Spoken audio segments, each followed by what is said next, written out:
Hi again, and welcome to another episode of Local Tourist Experience. This week we have a very special guest from Liverpool, Executive Head Chef Dave Critchley of Luban. But not only that, he's also the one behind LIDS, the Liverpool Independent Delivered Services, and has done a huge amount for the community. Even myself, when I lived over that way at the beginning of lockdown and I had no source of food, and put me in touch with McEwen's and a couple of the other butchers. So without further ado, let's hear from Dave and get a bit of a background of his career and everything he's been doing since lockdown to help Liverpool and the surrounding areas. So over to you. Well, thank you. Thanks for having me on as well. So I think Carla started off well. Currently, I'm an executive head chef of Luban Restaurant, which is an exciting modern Chinese concept, and we'll come to that in a little bit. But I suppose it all began, I never really wanted to be a chef or in the hospitality industry. It wasn't my primary kind of objective. It wasn't my... It just wasn't there in my brain at the time. I was doing art and design and illustration at school, and from the age of 15 I'd worked in my local pub, which was the Halfway House in Chilwell, and started working washing dishes there just to get a little bit of money. Ended up being there for about 5 years, kind of put myself through art college in Liverpool and a university in Wales as well. I went away to Wrexham to do illustration for children's publishing. But the whole time I was kind of travelling back and working in the kitchens. And I suppose it was there that I kind of fell in love with kitchens and hospitality. And so in this crazy kitchen, because it was crazy. There's a lot of stories from there, but that's probably for another podcast. You caught the kitchen bug. Yeah, caught it there. Finished university and was basically told there's no jobs in this field in the country, so good luck after you've done a degree and a course to get you onto the degree. So that's 4 years. Luckily, I'd been building skills in kitchens as well, and just decided to drop straight back into kitchen work because it was money, it was a job, it was that's something I enjoyed doing. From there, really never looked back. Just worked my way up. Worked across the city in quite a few half decent places. I think the furthest I ventured out really was Mongol, to a kind of hotel out there, and then more recently, I moved out to Manchester and worked at Australasia, which was an incredible experience. Probably most famously, I was at the London Carriage Works. I took over from Mr. Askew. I ran there for 4 years before moving out to Manchester. And then I got a phone call from the directors at Luban that had this incredible, exciting project that they wanted to bring to Liverpool, and asked me if I wanted to be involved in that. And the rest, as they say, is history. It was an incredible opportunity to move back to Liverpool, which is where my heart is, and open this incredible new project, but also travel out to China as part of the project, and spend some time with chefs out in China, the master chefs, and learned some really cool stuff as well. So project's been going a year now, and it's been absolutely amazing, apart from the several lockdowns we've had. But that can't be helped at all. But as soon as everything returns to some kind of normality, we've got some incredible plans, and watch this space with Luban, definitely. So that's my working career in about 30 seconds. So what's there in terms of so bringing you on to the Luban project? Are they looking at something more long term for the area or for the Chinese cuisine in the UK?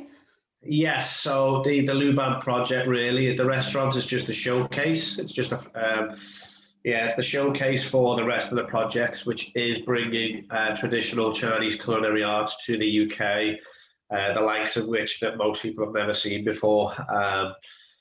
The Chinese are cooking at such a standard out there at the moment, and no one's really getting to see that whatsoever, unless you're lucky enough to travel out to Asia and China and experience that firsthand. But the project really is to bring those authentic and real Chinese culinary arts to the UK and start teaching So Luban will also be the home of IACA, which is the International Academy of Chinese Culinary Arts. A bit of a mouthful, that's why IACA works so well. That rolls off the tongue better, yeah. It's far better, far easier to remember. And yeah, that's a really exciting project because that's possibly the first of its kind outside of China in the world. And is that, oh, sorry, is that going to be from certain provinces or is it all over China? Yeah, I mean, it's beginning with Tianjin. This is where this project began. It's specifically from the region of Tianjin, which is a province. It's just near Beijing, actually, but it's well known for its food, and it's an incredible area of China.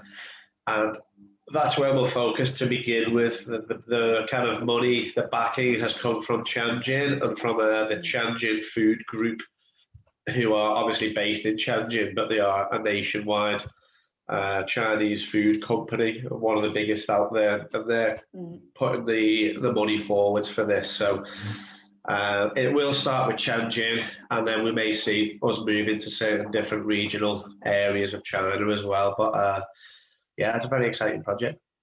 Interesting. Well, I think especially these days, it looks like people are looking for that experience. If they can learn to do more at home and upskill, I think that'll be of interest. And I know I'll probably sign up, but yeah, that'll be good to hear more about when it comes. Yeah, no, that's good. There's several different options, and the main bulk of it will be international students traveling from all around the world to Liverpool, to us, and we'll house them.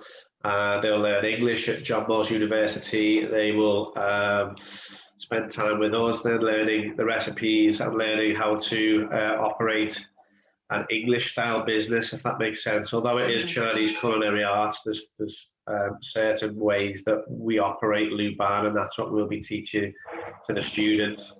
And they will then be able to go back to their respective countries with certificates and qualifications, which should mean a significant increase in their salaries back at home. So the whole point is we are spreading the authentic Chinese culinary arts around the world. So we've become a training centre outside of China, which is, again, really cool. So absolutely. Not bad from a lad from Chilwell. I'm now heading up an international academy of Chinese culinary arts, and I was actually made an apprentice to one of the top Chinese master chefs, which is an incredible honour for me and quite humbling. And we think it's the first time a Westerner's ever been invited into that circle. So another world first for Liverpool, which is pretty cool as well. Yeah. So then tell us, yeah, exactly.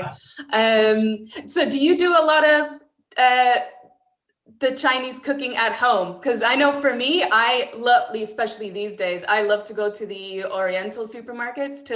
They have all the best kind of snacks. If you could recommend some snacks or anything that you do at home would be good. Yeah, there's amazing stuff. Like I will go to the Chinese supermarket at least like twice a week and just wander around and see what there is there and try lots of new ingredients. And certainly when we were building Luban and there was lots of development work going on, I spent every day I was in there kind of picking things up, cooking them off, trying them. I think my personal favourite, I always grab a bag of the crispy pork crunch. Yeah. Have you seen that? It's like pork scratchings, but it's really light fluffy. and dairy. Yeah. Those are the spicy ones are good. It's so good. We make that now. It's on the menu at Luban as a snack with a little kind of honey mustard and truffle. It's really tasty. But yeah, there's so many cool snacks. You've got to try everything there is, and obviously there's some really quirky stuff there which isn't for everyone's taste. But yeah, just pick something up and try it, and then if you like it, great. Exactly. See what happens. Yeah. Well, I have a question. When it comes to cooking eggs, how do you cook them? What's your favorite way to cook them? Eggs. I used to be in the fried egg camp. It was always fried egg. Now I love poached eggs, soft boiled egg. I think, yeah, poached eggs probably my favourite. Do you know what? It's a very good measure of how someone is as a chef or a cook is just ask them to cook eggs. Do you know what I mean? That should be everyone's interview, is cook me an omelette, cook me scrambled egg, cook me fried egg, cook me poached egg. yeah, anything like that. But I think poached eggs, my personal favourite. They've got to be right. I think if I go and have a breakfast somewhere, I have to be the one that breaks my own egg. If it comes to me and it's broken, that's it. My breakfast is ruined. Sets the tone for the rest of the day. I totally do That's that it. too. Yeah, it's game over. Game over. I'm in a bad mood the whole day, so bear that in mind, people. And also, if my baked beans or tomatoes are touching my eggs, I'm not into that either. So it It stains needs them. social distancing.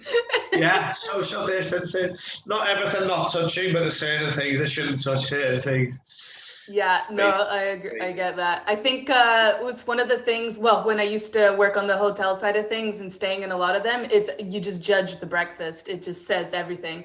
Poached eggs with too much water or anything like I can't. No, totally it's judged. important. It's important. So I worked in the Hope Street Hotel, and our breakfast, it has to be the best thing. It's normally the last thing people have before they leave, so it's got to be good.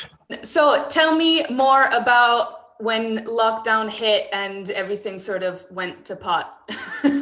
Oh yeah, so yeah, that was a crazy time. We'd only opened in November as a restaurant, and then obviously we picked up a great head of steam. We had some really great positive reviews. A lot of people were talking about us. We were this new restaurant. We brought something new to Liverpool, so it was quite heartbreaking when we went through a period where customers weren't coming in.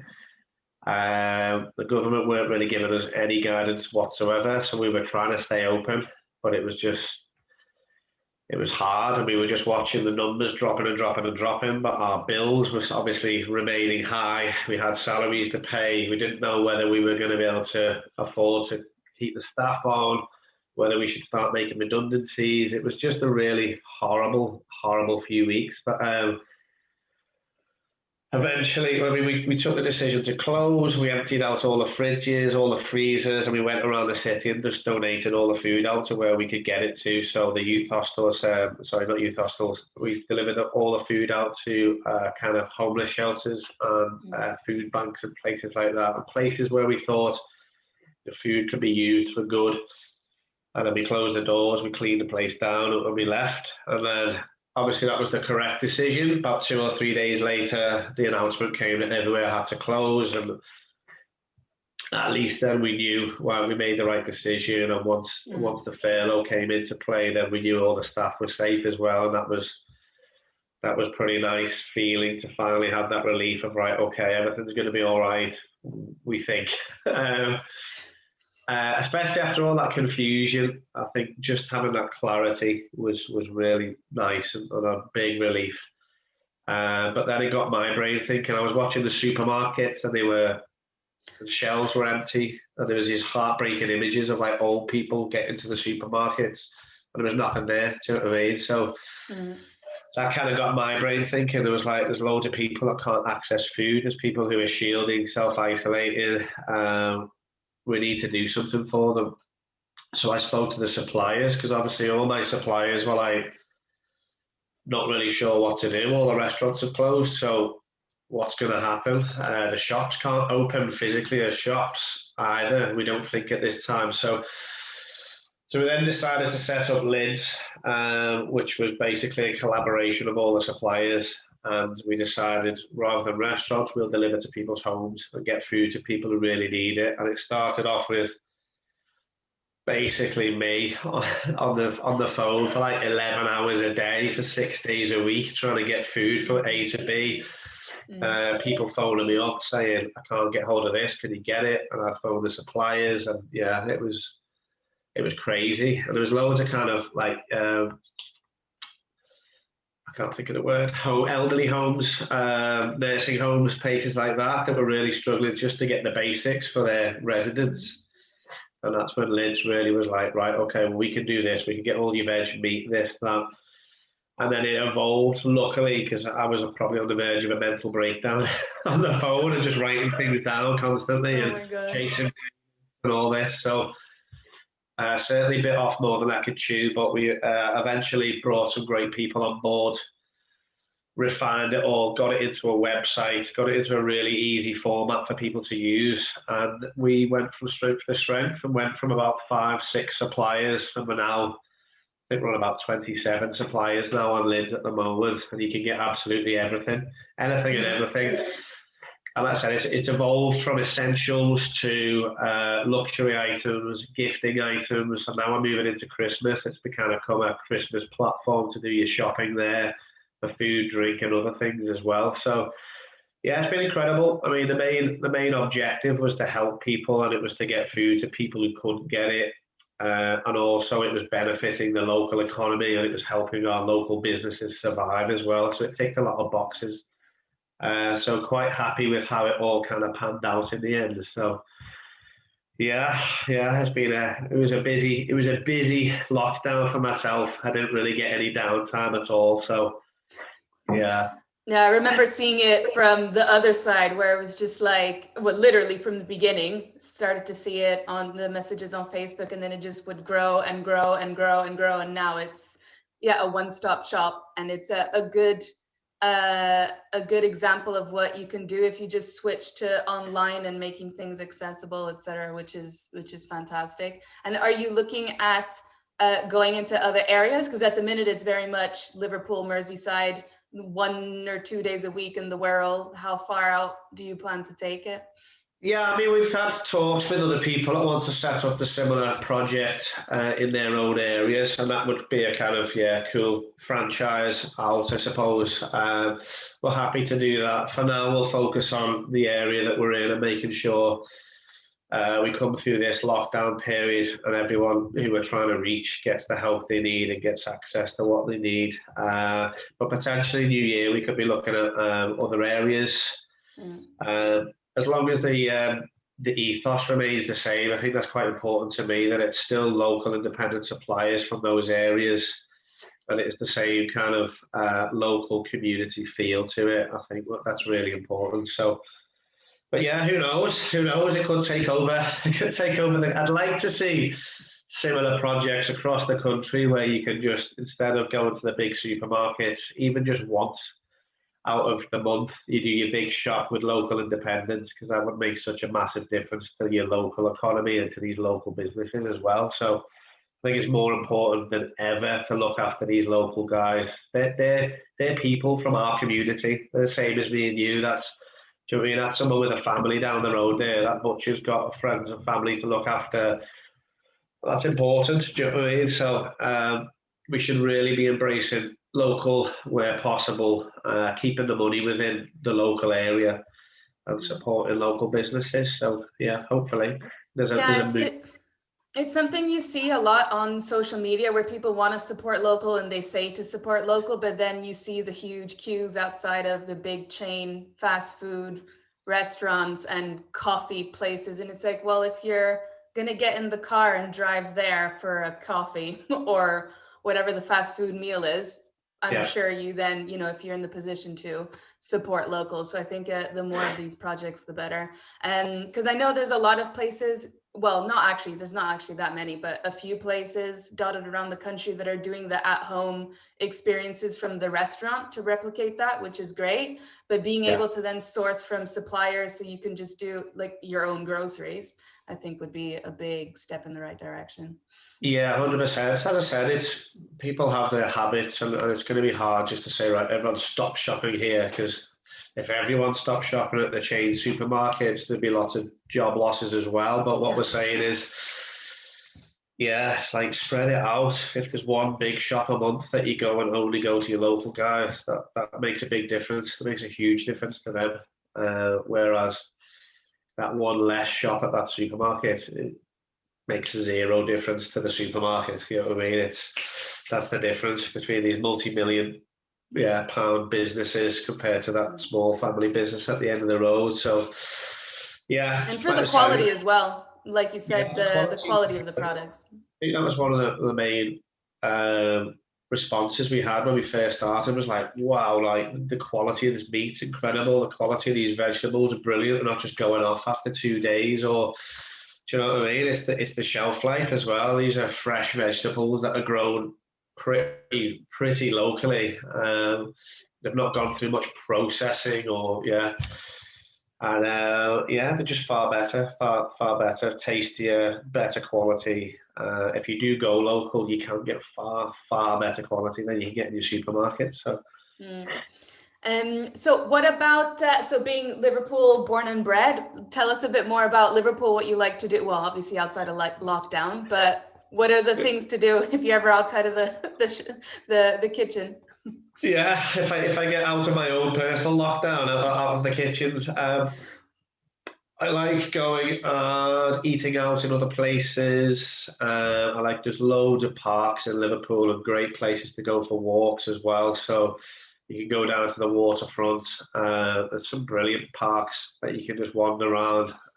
Absolutely fantastic. So yeah, showing me age now. I like it on a Sunday to go out for a walk, an afternoon stroll. But yeah, there's some incredible bars and restaurants when we get back open again, and pubs. There's loads Any to do special in shout outs for the restaurants if you're allowed, or bars? Oh, there's so many. I would I'd feel bad if I missed them out, but there's some incredible ones, and I do tend to shout out a lot if I've been somewhere and had a great experience.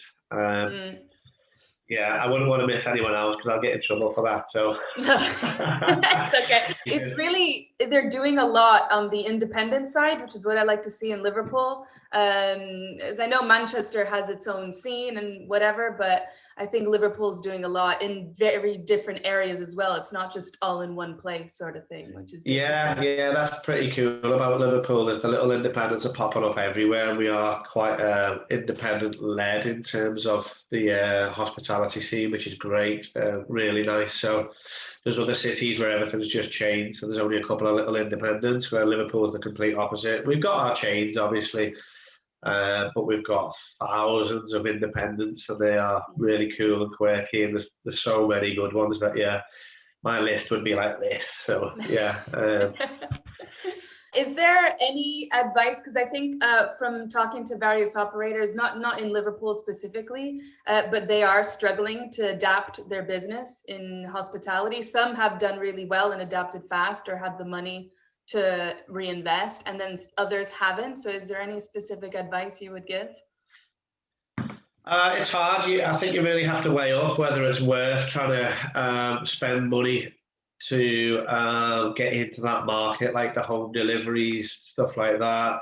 I think you very much have to decide whether it fits your business model or not. Is it worthwhile literally just closing the doors, sitting on furlough with your staff safe, and trying to come out the other side ready, or is it worth the gamble of investing X amount of money in and doing at-home stuff and bringing some staff back in?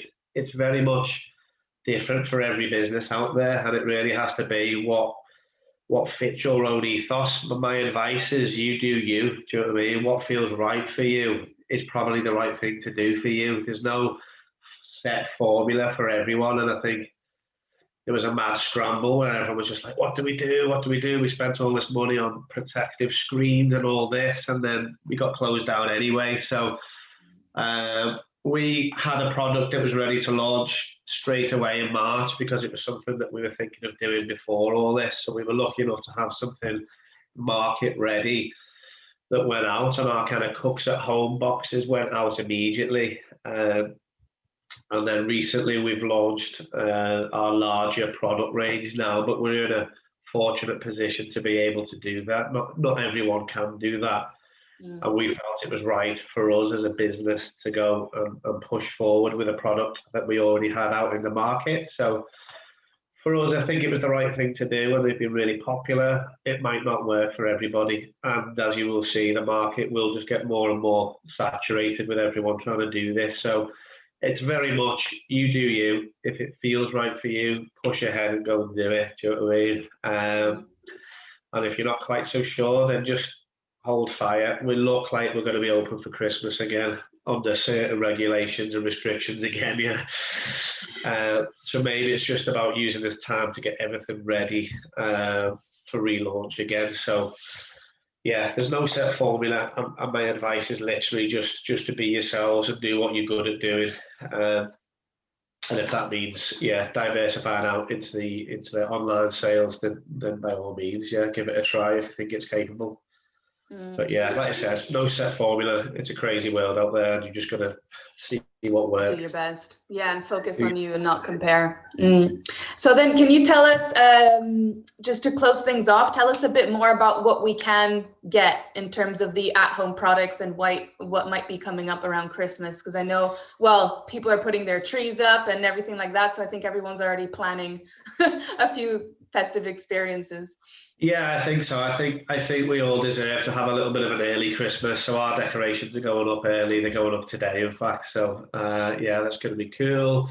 And why not? We're stuck inside. It would be nice to have the decorations up, have a bit more family time, have stuff like that. So yeah, go for it. I think Christmas is coming early. We should just embrace it. As for what we can expect from Luban, the Luban Chinese banquets are now available. There's a whole range of dim sum dishes, so you can go small with a couple of little boxes, or you can have a full Luban experience. And the good thing is it's not a set menu. You can pick and choose. You can build your own banquet. So very much build your own custom Luban banquet, and yeah, you can go from there.